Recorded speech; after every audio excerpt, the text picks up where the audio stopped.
Please take your seats. We want to remind you that there is another choice of session 2 in the chapel. There's going to be a videotape presentation in there, a theology of ordination. If you want to go there and hear that, you are free to do so.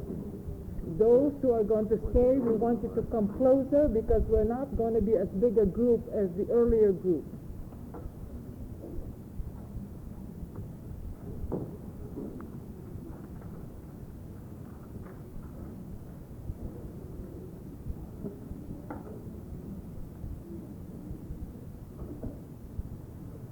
Our speaker for this session is Mr. Sherman McCormack. He is going to discuss a case study on Flora Plamer. Mr. McCormack is a graduate student in Andrews University taking doctorate in religious education, church and community setting with special emphasis in Sabbath school and family life. He was ordained to the ministry on July 27, 1973 at Prescott, Arizona. He pastored several churches. He was a music instructor. He was an elementary teacher. And combining his ministerial and musical talent, he and his wife Betty serve as director of Kindergarten 2 Division at the PMC Church. Presently, he is a member of the Spiritual Life Committee at the seminary. He is a graduate assistant in Religious Education Department, a graduate assistant for the Educational and Psychological Service in the School of Education. We are going to give him the time.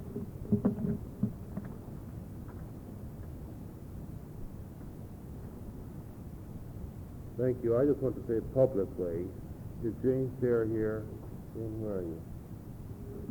I thought your presentation was fantastic. I really enjoyed that. Thank you so much. It was an inspiration to all of us. I hope that mine can be half as interesting at least as yours was. Thank you. There is a biblical concept which Christ enunciated in Luke 9:48 when he said, "For he who is least among you all is the greatest." And the corollary of that is that the highest calling in divine order of priorities is that of being servant. In keeping with this train of thought, I want to introduce you first of all this morning to one of the truly great Adventist women, my mother-in-law, Betty's mom. Betty's mom was born 65 years ago in the hills and valleys of the back part of Arkansas. She dropped out of school after the 8th grade. She later married a truck driver and farmer from the next valley. Later, they together joined those people which migrate through the agricultural portion of the United States, harvesting crops. Later, during World War II, she would stay home and take care of her children, while her husband traveled to Alaska and the state of Washington doing defense building for the government. While always being a Christian, being of a Christian orientation, it took the presentation of Christ in the Adventist message to turn my mother-in-law into a real mother of Israel. And while my father-in-law has always been a good provider, worked hard for his family, it was Betty's mom who went to work full-time in order that her children could have the benefits of attending an Adventist college. Today, as a result of my mother-in-law's sacrifice, all 5 of her children have an Adventist education, and all 5 of them are serving in professional positions. And yet, if you were to meet my mother-in-law this morning, all 95 pounds of her, and her silver gray hair. She's always had gray hair as long as I've known her. If you would meet her, you would find her a very shy, retiring individual who feels rather inferior. She feels inferior to those in the church in Eugene, Oregon, who have more education than she does. She feels inferior to those who live in fancier homes than she has. But Jesus said that he who is least among you all is the greatest. And it was my dear mother-in-law out of the church in Eugene, Oregon, who spearheaded the drive to raise over $1,000 to help us raise a church in Sri Lanka. Is my mother-in-law who 15 months ago complained to me about not knowing what to do for her devotional reading. I had just finished reading an article in Leadership 100 about a Protestant church which had a banner depicting each of the 66 books of the Bible.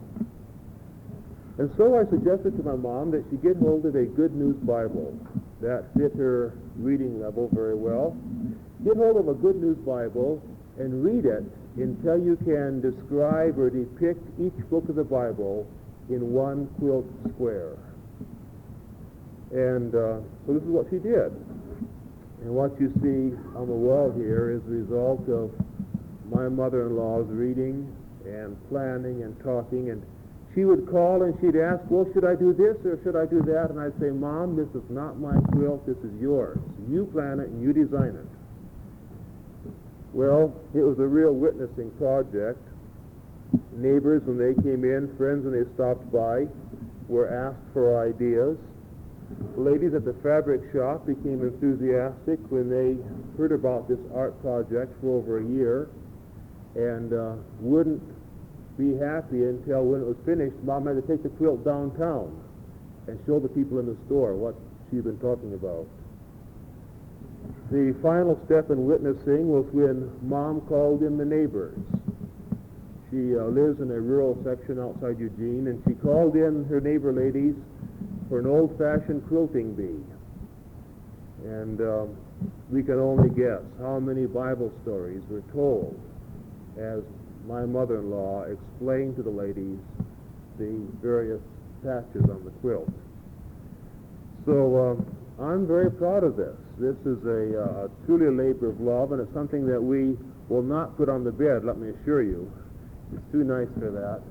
But there is a brief write-up beside it that I put there if you're interested, and I hope that you find it inspiring and enjoyable as we do.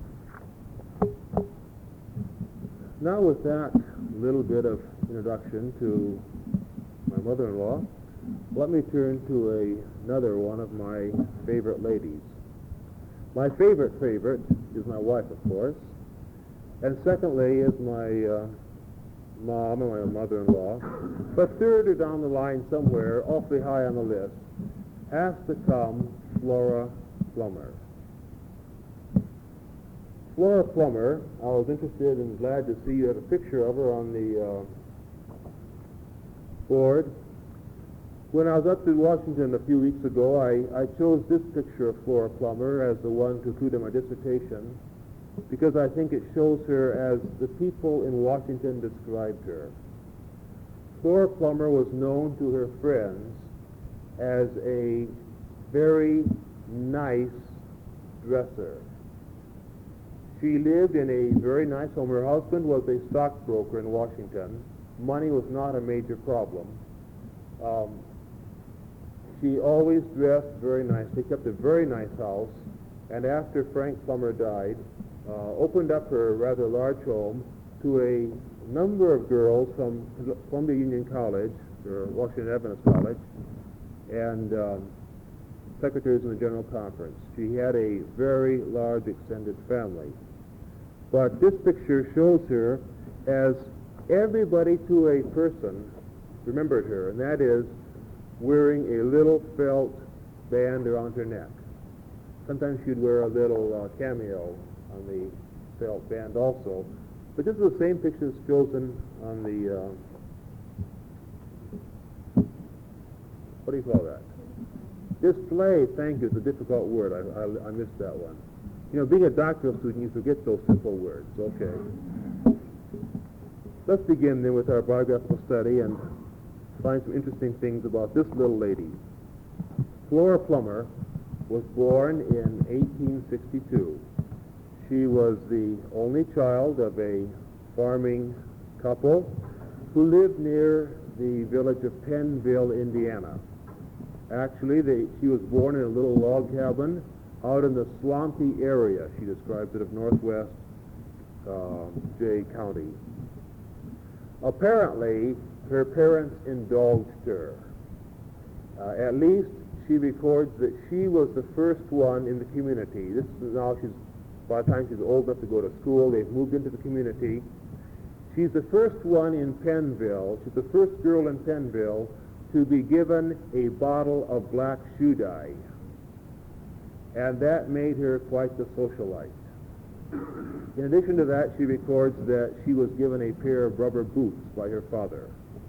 And so as long as the rubber boots lasted, as long as the bottle of black shoe dye lasted, she was quite the social girl, apparently, about town. Approximately when she's 12 years old, she was baptized by immersion into the Campbellite Church. Flora Plamer apparently had a very strong conviction of what she ought to do, and once she made up her mind, nothing stopped her. Because we hear stories about it from our early church pioneers, but Flora Plamer did it. She was baptized in January after they cut a hole in the 1 foot thick ice in the Solomoni River here in Pennville. You've got to be baptized. You've got to want to be baptized awfully bad as a 12-year-old child to be baptized in water that cold. When she was 13 years of age at the oldest, and the year is uncertain, the educational records were not kept, they're not available from those days, but at least when she was 13, she had a 3-year teaching certificate from Jay County. This was the highest or longest teaching certificate that could be awarded by the county superintendent. And Flora Plamer was apparently a very good student in school herself. She studied well for her examination, took the teacher's exam, and passed, receiving a 3-year certificate. And the record is that she taught there in Jay County in the elementary schools for 8 years. We then come to the year 1883, and on July 12, today, 101 years ago today, Flora Plamer was married. So it's rather appropriate that we talk about her today on her wedding anniversary. It's also Frank Plummer's wedding anniversary too, but we'll talk about her. She married Frank Plamer, who was a school teacher, and they left Indiana to go to the little town of Nevada, Iowa. And you want to know where that is? That's about due north of Des Moines. So that's how you can find it. He was principal of the school. She apparently taught the language arts. At least she taught speech, we know that. After 2 years in Nevada, they were called to the East Des Moines High School. And there also Frank was the principal, and she taught speech. It's interesting what happened in Des Moines, Iowa. You know, God's providence is very interesting when you look back on hindsight and see it all fit together. Flora and Frank moved to Des Moines, Iowa in 1885. Almost exactly at the same time, Elder A.G. Daniels comes to Des Moines, Iowa to hold evangelistic meetings. Flora and Frank Plamer are in their home only a few days. There's a knock on the door. There's a little lady saying, "Good morning, would you like to have Bible studies?" Flora Plamer thinks, this is the welcome wagon. Well, come on in. And, it's a rather strange way to welcome us to Des Moines, but we're glad to be welcomed. And so she and Frank began Bible studies with these people, thinking they were originally from the welcoming committee. Later, A.G. Daniels himself helped with a large number of these studies. Well, word got about that these people were not from the welcome wagon. They were really those Adventist people. Well, Flora and Frank, both Christians themselves, were concerned about this, but they thought, well, as long as we make sure they prove everything from the Bible, it'll be okay. And then the Sabbath came along. And Flora Plamer again showed her colors as a very strong-willed and this time defiant woman. And she chose Sabbath morning to do her house cleaning. And wouldn't you know, the rugs just had to be shook from the front porch as the Adventists would walk by on their way to Sabbath school. And so that was the way Flora Plamer originally let the Adventists know what she really thought about them. But Flora Plamer was extremely intellectually and spiritually honest. And after examining the evidence, she realized that she would have to make her conviction, or her decision, for the truth. Interestingly enough, A.G. Daniels wrote about this time in the Review and Herald, writing about his meetings in Des Moines. He says, "Among those who have taken a stand is a lady teacher in the high school, of which her husband is the principal. She is a natural teacher, and we hope she will yet aid us much in the work in this city." Prophetic insight.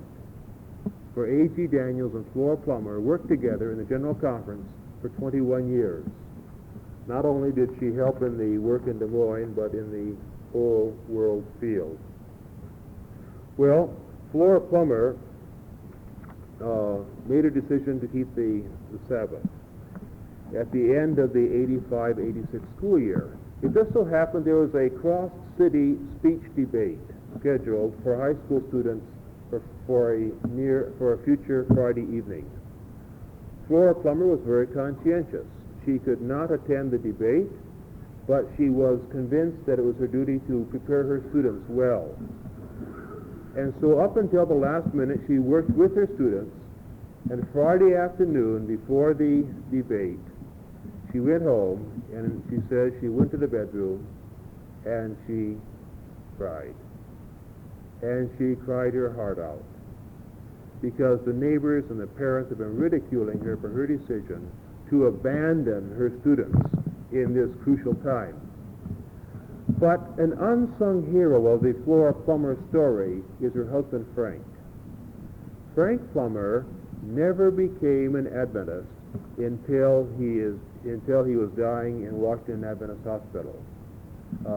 Elder Spicer was with him when he died, and Elder Spicer testifies that he was truly converted and died in Christ.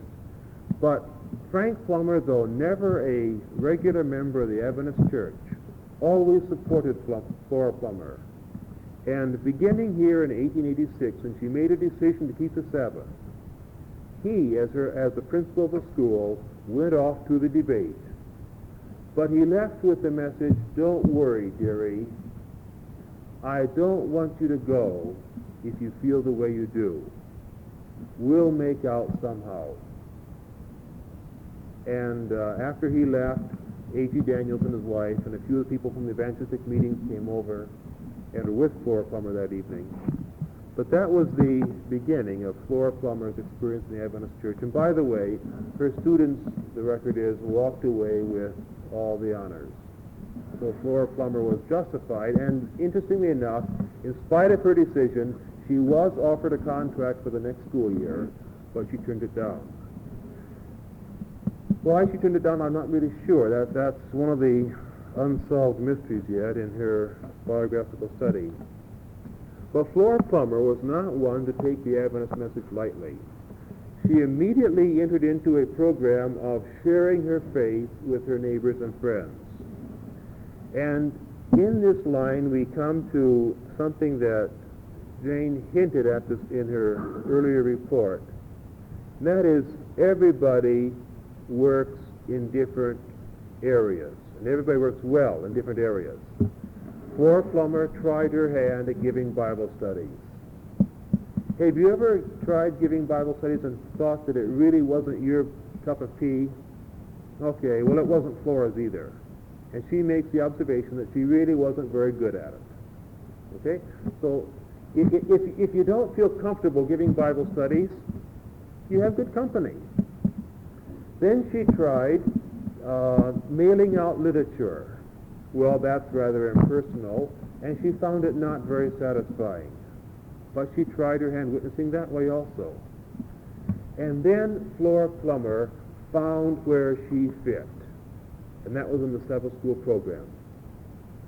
And within 2 years of her baptism, we find Flora Plamer not only active in the Sabbath school, but presenting a paper before the Iowa Sabbath School Association.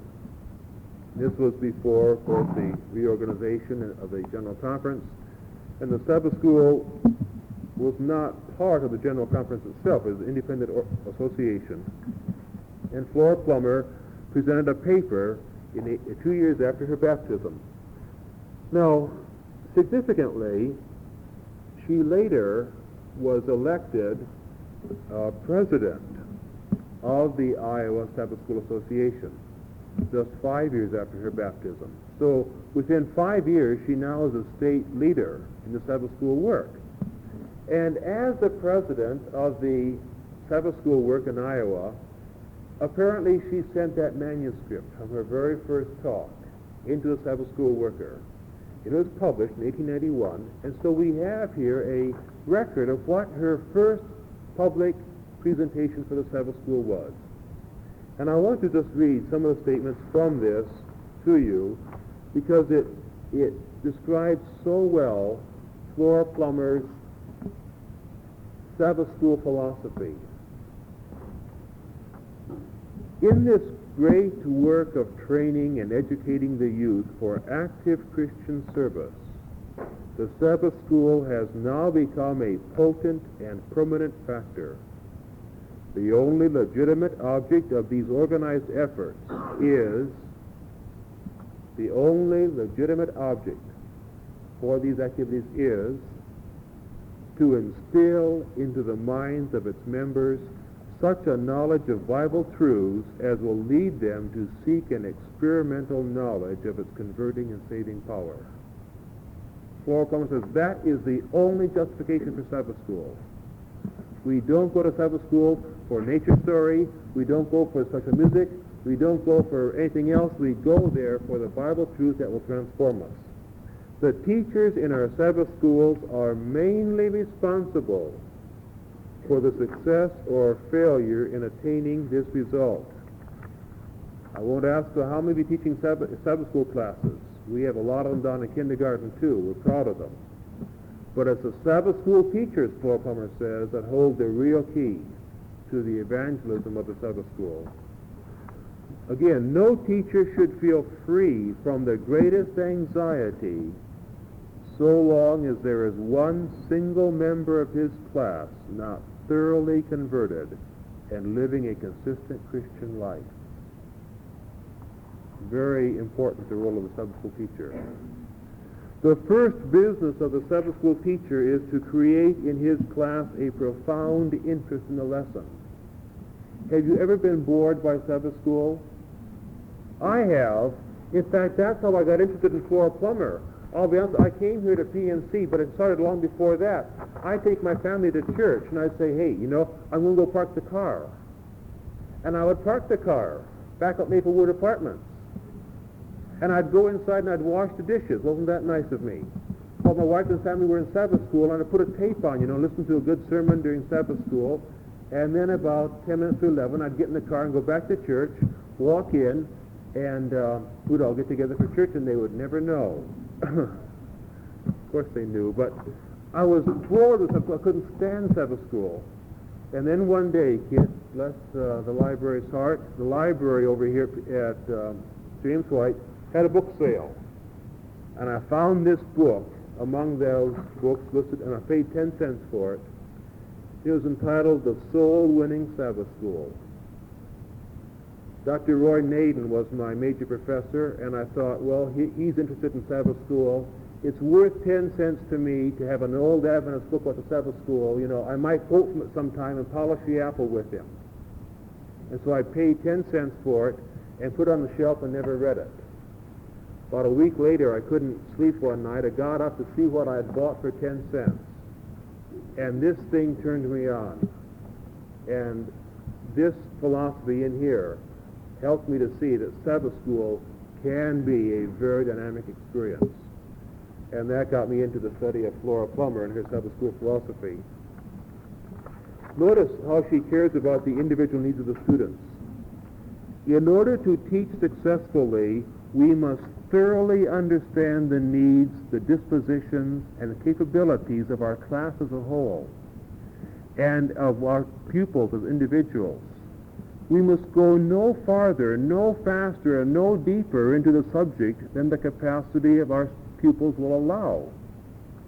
On the other hand, the instruction should not be too elementary in its character or a lack of interest will result. Our scholars may be able to name in order every recorded camping place of the children of Israel. They may give the minutest detail of that 40 years, but unless they have learned lessons of contentment, obedience, and faith, their knowledge is in vain. Does that sound like good sense? The beautiful Sabbath school philosophy she has.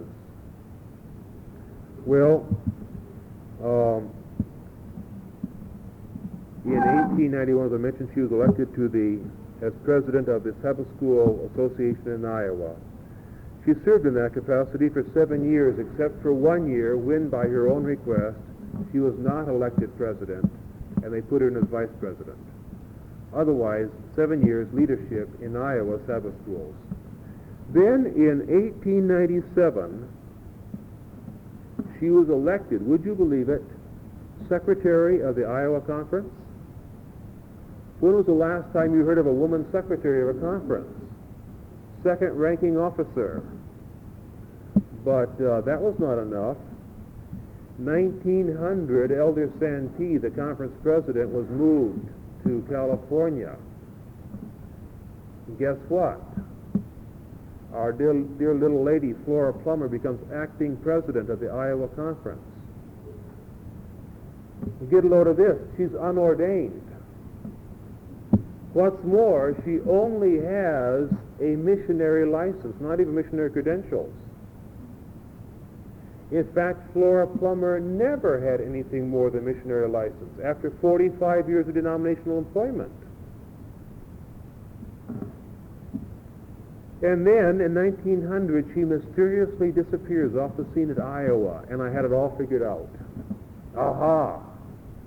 Can you imagine the chafing at the collar of the ordained men in Iowa being given letters from the president's office by an unordained woman? You know, that's almost more than the male ego can take. And so it's very simple. What happens? You have a conference committee meeting, and you call in the union conference president, and you say, look, you know, you've got to get rid of this lady. And that's what happened. That's what I thought. But you know what? It didn't happen that way. And all my beautiful theory about politics in Iowa went up in smoke when I discovered a letter that Flora Plamer wrote 1 year before this even happened, back in 1899. She writes to a friend in New York and mentions the fact that the General Conference has already been in contact with her about joining the General Conference in a new capacity. Isn't that beautiful? All the politics that you would suspect, you know, and all the dirty skullduggery wasn't there at all. Flora Plamer did not leave Iowa in disgrace. She left to go to the General Conference. In fact, Flora Plamer left Iowa with such a good taste in the mouths of her co-workers that when she left, they elected another lady as secretary. Wasn't that nice? Incidentally, her name was also Flora Dorcas. took the place of Flora Plamer in Iowa as secretary of the conference. Well, we find Flora Plamer then in Minneapolis, Minnesota, 1900. She is now the corresponding secretary for a new department in the General Conference, and it's significant what her first GC appointment was. She was corresponding secretary for what they called the Reading Circle. Now, the Reading Circle was simply a lay witnessing movement in which the idea was, let's promote the reading of our great Adventist books, the great books in our church. Let's promote the reading of these books and then the distribution of these books, because you cannot distribute to your friends what you haven't read. And so the idea was to get our literature into our hands of our people, get it read, and then get it out to the neighbors. It was a lay witnessing work that Flora Plamer was first called to in the General Conference. Well, she went to Minneapolis with her husband because his work was there. She rented an office space in downtown Minneapolis, and within a very few weeks, the particular office room she was in, she had to move across the hall. And listen to this letter. She's writing now to Elder A.G. Daniels, and she's talking about her husband. Remember, he's a non-Adventist husband, but notice the support he gives her. Mr. Plamer, always very formal, Mr. Plamer advised me to take the front room on the same floor and said that he would willingly pay $2 a month on the additional rent right along all the time if you thought best to keep the room permanently. And if you did not think the conference could pay $10 a month, the other room would have been $6, so it's $4 extra. If the General Conference could not pay $10 a month for it, he would pay the entire extra, about $4, until such time as it seemed best to move back into the room we first selected. Fantastic support that she received from her non-Adventist husband. And then, interestingly enough, she writes a few weeks later to Elder Daniels. She now has moved into the new room. She's got it decorated, and we can imagine it being decorated very nicely. Would you believe 1935, 1 year before Flora Plamer ultimately resigns from the General Conference, would you guess what she did to the GC committee? This lady, 1935, the Depression's not much over, is it? She goes to the General Conference committee, and she has the audacity to ask that a, quote, French-style phone, whatever that is, a French-style phone be put in her office. And they gave it to her. Flora Plamer dressed immaculately, and we can only guess that she also was quite fastidious in the decor of her office and home. So she now has her new office set up, and she writes to Elder Daniels. First, I must tell you what a nice office I have. It is so very pleasant. Everyone who comes in remarks about it. In arranging it, I have tried to avoid the business look which downtown officers nearly always have. It is cozy and homelike. I was alone when I put the finishing touches on it, but I thought I would hold a dedication service anyway. I am sure the Lord heard my prayer, for I have seldom been conscious of a greater blessing. As people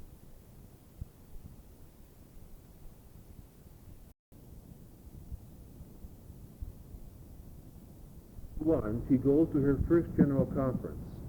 Ladies, would you guess what is the percentage of female delegates to the 1901 General Conference? What's the percentage today? That high? Oh, okay. I don't know today. But I know what it was in 1901. 11%. She would as a delegate, 1901. 11%. Now, there aren't that many. In the 1888 General Conference, we only had 90 delegates. So 1901 wouldn't have been an awful lot more. But 11% of them are ladies. One of those ladies that goes is Ellen White. Okay? It is very unlikely, therefore, that Ellen White and Flora Plamer did not meet. We would expect it to be natural that the two ladies would have gotten together sometime. At any rate, we do know that Flora Plamer was some kind of a special friend of Ellen White.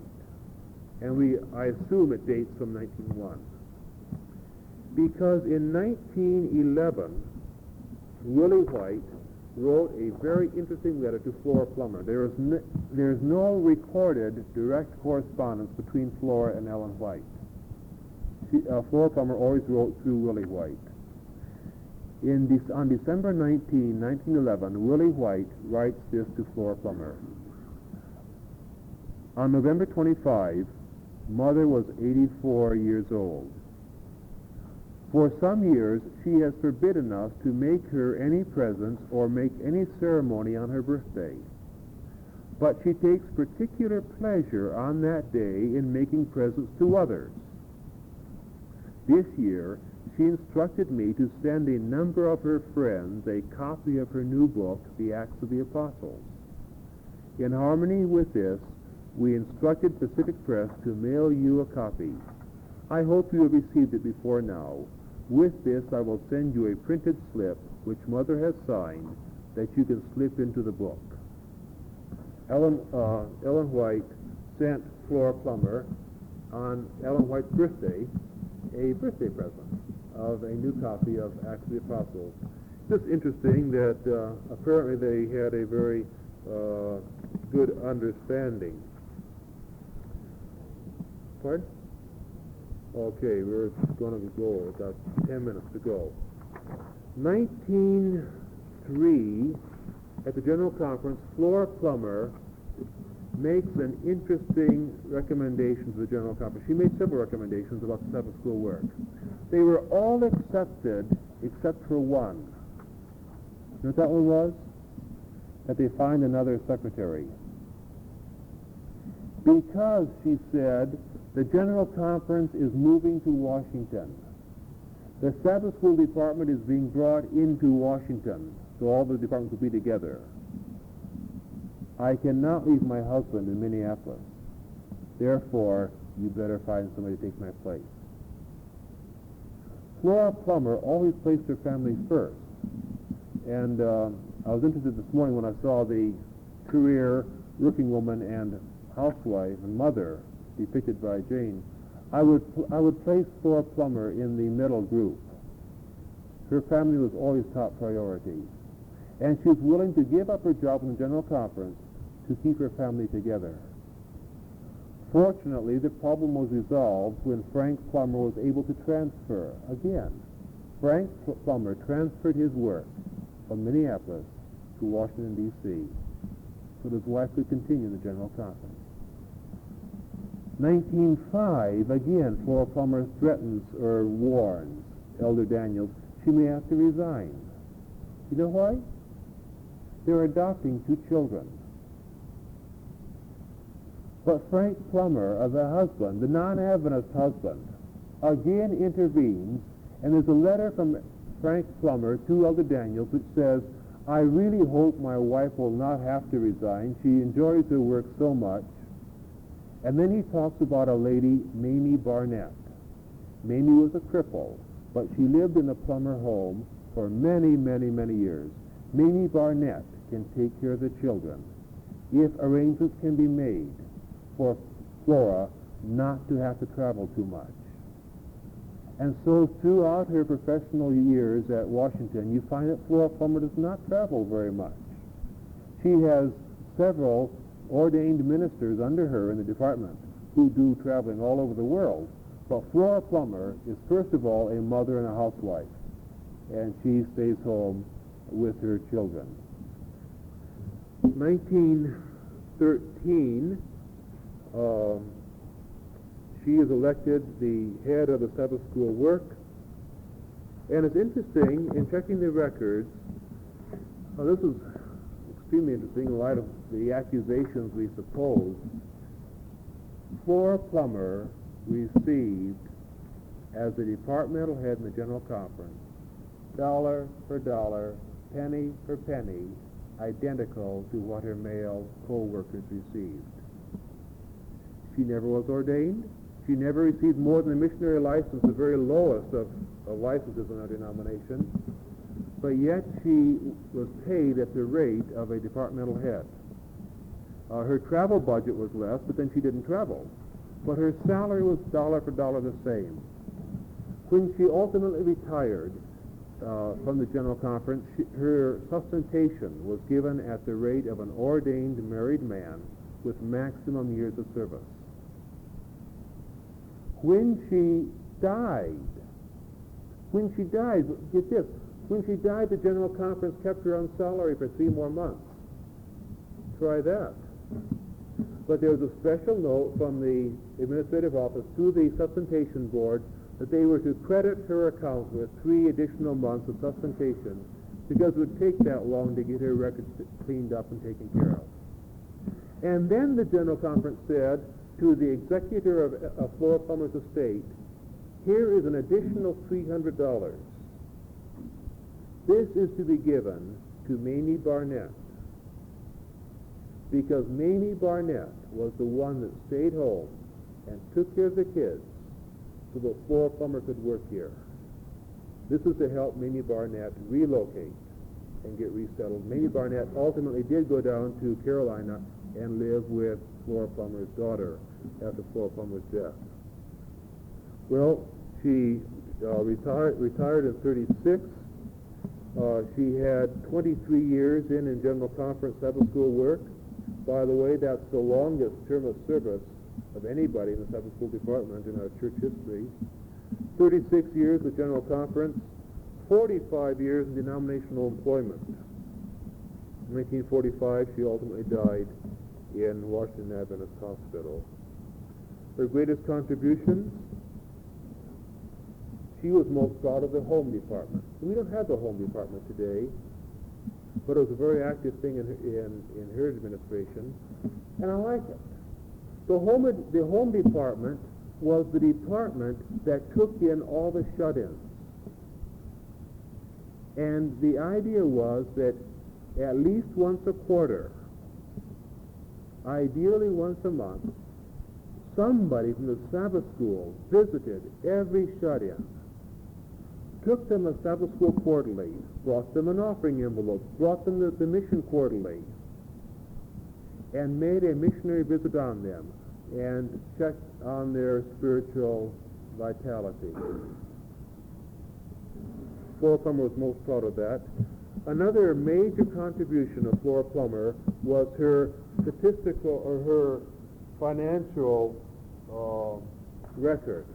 Now, I don't take a long time to talk about this. I could.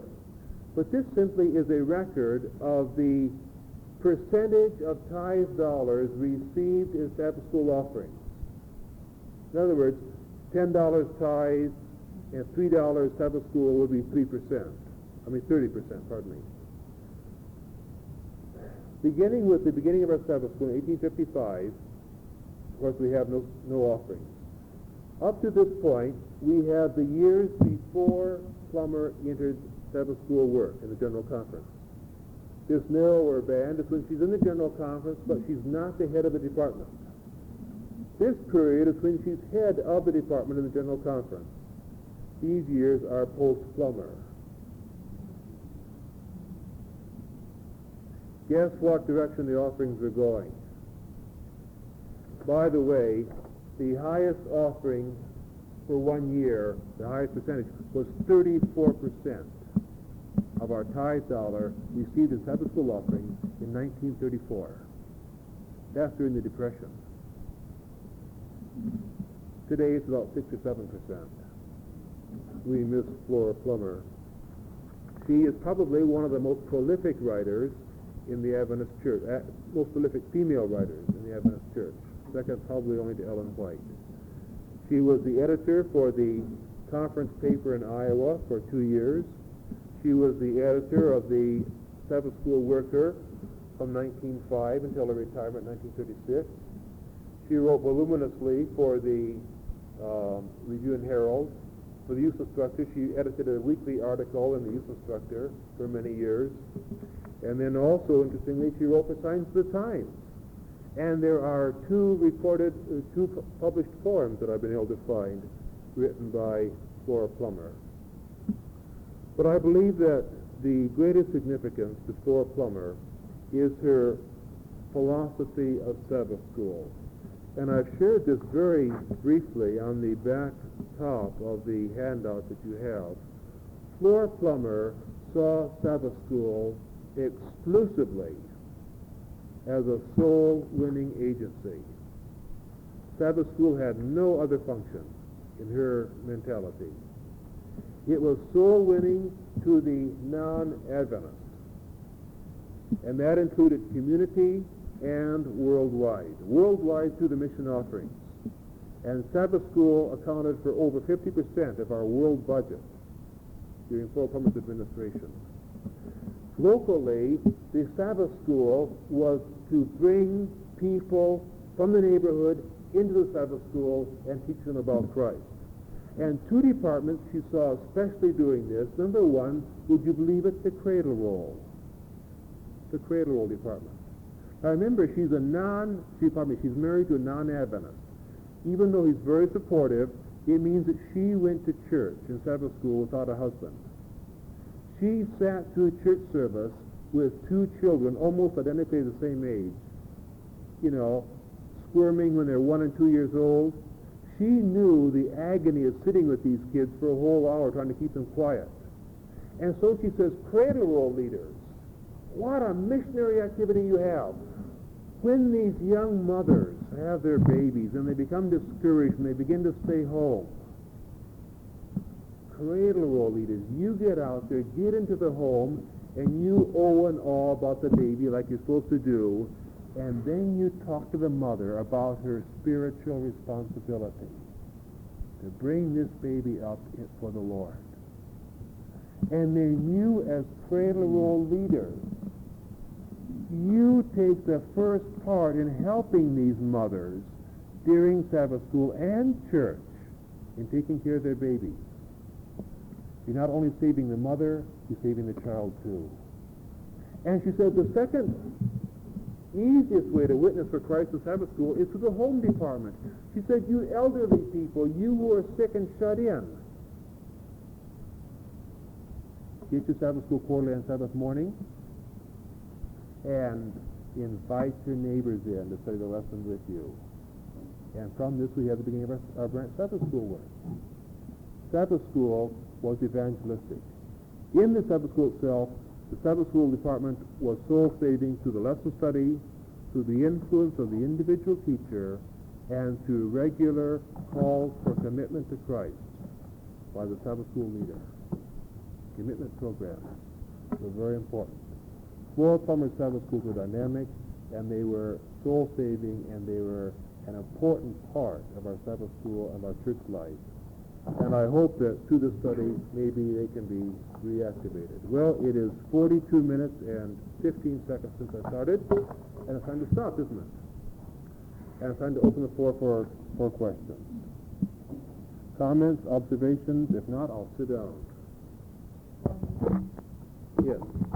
It's tremendously inspiring. I want to ask, do you have any clue as to why Flora Plamer's licensing was not upgraded? A couple of years before she died, good question. A couple of years before she died, she's already retired, of course, she did receive missionary credentials, which was the highest she could have as a non-clergy. As to why they weren't, I don't know. But she was always treated as if this were not even a factor. It did mean that the General Conference Committee every year had to revote her salary, but it was always voted at the full rate. I don't know. Yes. You want to identify yourself? Mrs. Plamer not getting them isn't really unusual. When Mrs. White applied for credentials, but she never received them. Yes, the question of her credentials and license, I don't have any answer to that. All I know is that was what happened. Like I said, Flora Plamer, I don't think saw herself as a career lady. Mrs. White, of course, was a unique situation. Yeah.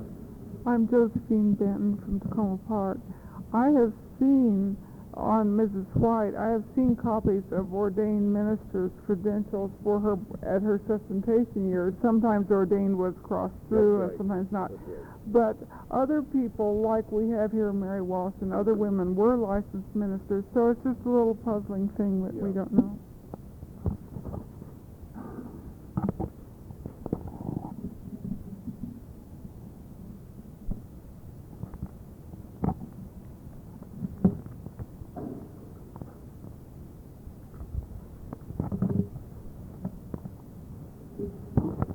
Miss Judith Nimhard from Yes.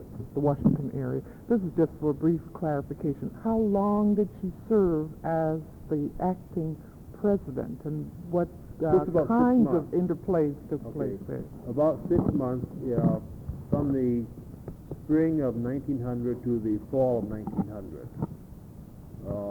There are 2 quarters in the General Conference Bulletin in which no president is listed, so that's why I say 6 months.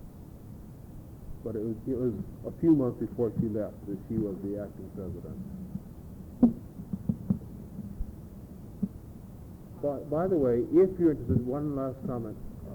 I have nothing to urge at all, but if you're interested in a more detailed study of Mrs. Plamer's philosophy and purpose of the Sabbath School, I do have a paper that I wrote. It's 8 pages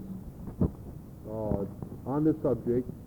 If you're interested, see Kid or Iris, and if we can get a copy and give you one. 5 cents a sheet just for copy and whatever, no problem.